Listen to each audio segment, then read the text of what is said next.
Terve! Tänään on tammikuun 3. päivä perjantai ja ajattelin viime viikolla, että tänä viikona yritän hiihtää joka ikinen päivä.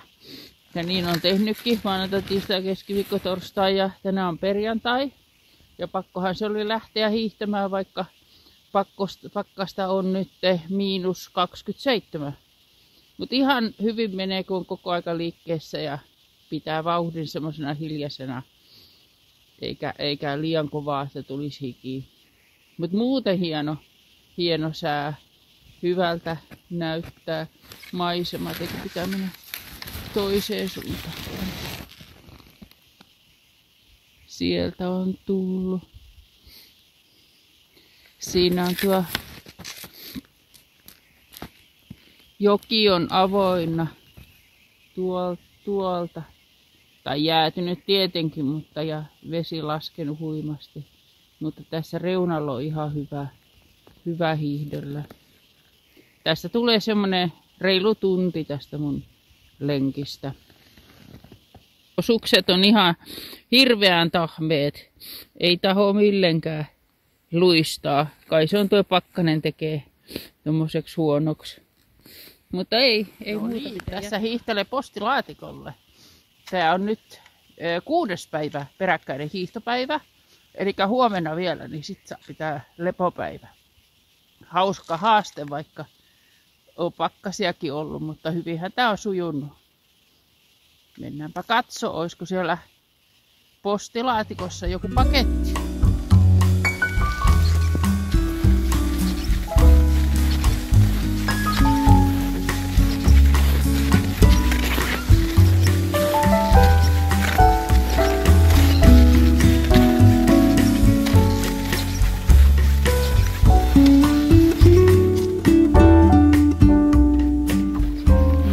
Siellähän näkyy postilaatikot. Autotietä tänne on semmonen kilometrin matka. Ja posti tulee tänne meille niin 3 kertaa viikossa. Ei useammin.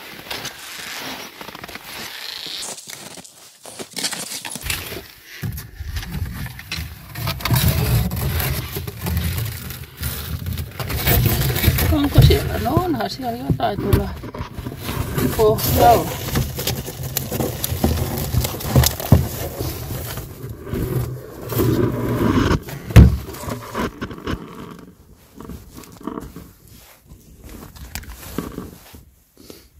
Tuli postikortteja tai joulukortteja, lasku, Korpikankaan siemenluetto ja sitten on tämmönen mysteeri. Tämähän se varmaan onkin.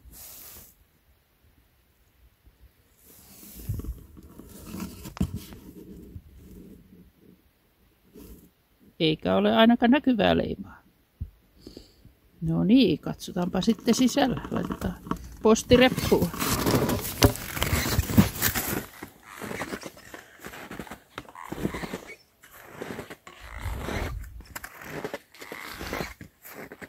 No niin, nyt tultiin takaisin tänne omalle järvelle. Tästä kun metsän kautta hiihteli, niin tuleeko tästä se 3 kilometriä? Meidän tietä ei viitti hiihtää, kun siellähän on soraa ja muuta nousee pintaan, niin pilaa sukset. Kato, meni ladun ohi. Kelkkareittiä tästä hiihdin ja osaan sitten ihan umpista.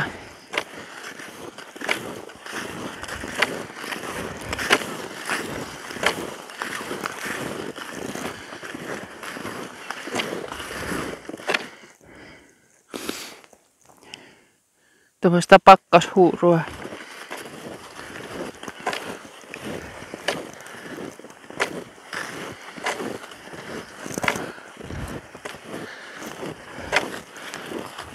No niin, kotona ollaan.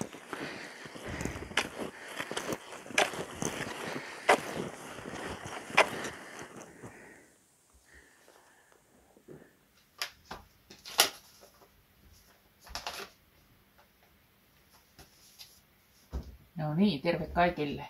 Nyt selvisin kotiin tuolta postihakureissulta. Tällä kertaa oli hiihtäen. Ja nyt on sitten saunan jälkeen on aika avata tämä kirja, minkä sain. Ja tämä tuli Kivipellon Sailalta. Ja onpa jännä nähdä, mitä siellä on sisällä.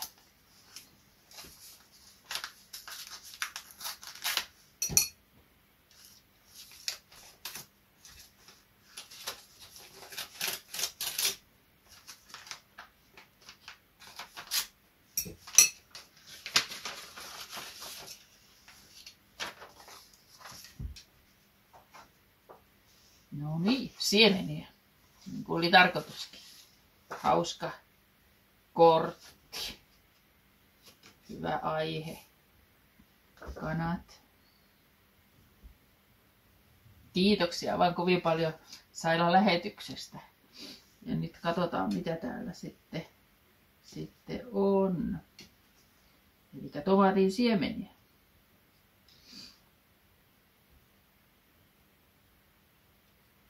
No niin, onhan tässä.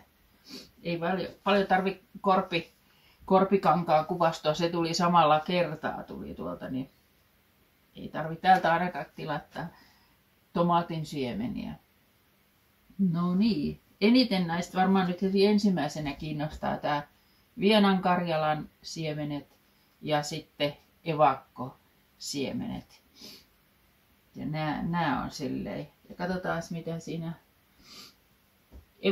evakkosiemenessä niin pitäisi olla aikainen, matalakasvuinen ja vähän niin kuin pensasmallinen ehkä. Ja se on tosi, ja sehän on evakot tuonut aikoinaan sodan jälkeen mukanaan Karjalasta tänne Suomeen, että tämä on tosi kiva kokeilla. Sitten toinen on tämä Vienan Karjala, ja mitä siitä sanotaan. Kans aikainen, keskikokoinen, satoisa, mieto. Yksi tai useampi runkoinen luki jossain. Tämä on kans mielenkiintoinen kokeilla, että minkälaisia tulee. Hienot pussit nämä Saila laittanut. Ja sitten katsotaan mikä. Sitten siinä oli tämmönen naranja. Ja siitä sanotaan, että se on semmoinen sankoldin tapainen makea tomaatti ja hyvin satoisa. Se kuulostaa kanssa tosi hyvältä. Sitten seuraavana Rosella. Netistä vähän katsoi ja Sailakin niitä kirjoitti. Tämä on kanssa erittäin makea sanovat ja että tomaatit on semmoisia ruusunpunaisia, ilmeisesti vähän semmoisia niin kuin tummanpunaisia. Niin se voi olla kanssa hyvä. Sitten on Orange Hat.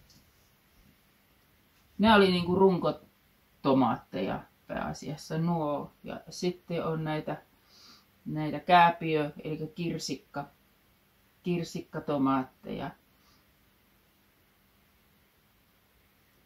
Ja tässä oli, että on pienen kokoisia ja 82 päivää kestäisi se tulla. Ja sitten on kaikkia muitakin sitten tullut mukaan. Tämähän on jännä nähdä. Mongolian kääpiö. Sehän voisi olla kans hyvä. Jippi Yankee. Janekhän se oli, joo. Ja sitten on Orange Dream, Maybay ja Black Grim. Eli nythän melkein täytyy tehdä kohta laajennusosa tuohon kasvihuoneeseen, koska täällä mä en ole onnistunut ulkona ollenkaan saamaan tomaatteja aikaiseksi. On kokeillut ja mä luulen, että se on ne viileät yöt. Niin kuin viime kesänäkään ei ollut oikeastaan ollenkaan semmoisia niin kuin tosi lämpimiä öitä, että se lämpötila menee niin kuin ylös ja alas. Niin se ei ole välttämättä hyvä sitten tomaattien kannalta. Mutta oikein. Paljon kiitoksia, Saila. Heippa!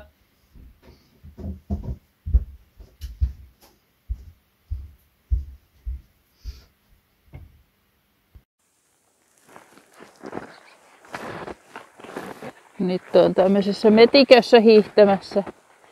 Tää on tämmöistä aika pusikkoista ja vähän hankalaa hiihtää, koska ei tiedä mitä tuolla vähän lumealla on. Että muutaman kerran on lentänyt naamalleen, kun ollutkin siellä juuria. Sitten jäänyt suksi siihen kiinni. Tänään on nyt 5. päivä sunnuntai.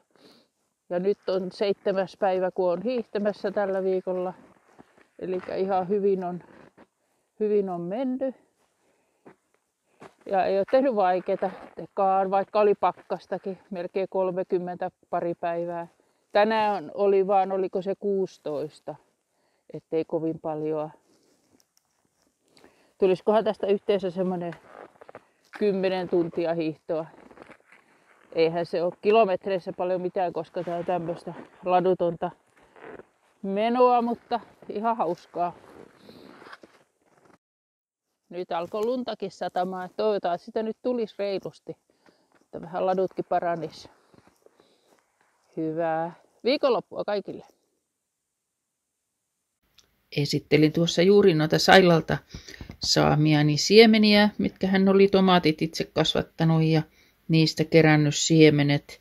Niin rupesin katsomaan vielä, että mitä mulla oli omia siemeniä sitten, mitä keräsin viime vuonna. Niin siinä oli tuo Sun Goldi ja sitten tuo siperialainen. Et nämä nyt aion näistä omista kanssa sinne mahduttaa. Kovin isoja määriä hän ei voi tietenkään per lajike laittaa. Sitten mulla oli viime vuonna oli muitakin runkotomaatteja, mutta sitten oli myös tämä Vilma-tomaatti. Ne oli mulla tommosissa saaveissa tai ämpäreissä. Ja ei ne oikein hyvin kasvanut. Kyllä niistä nyt tuli, mutta ei mitään tämmöistä määrää niin kuin tässä.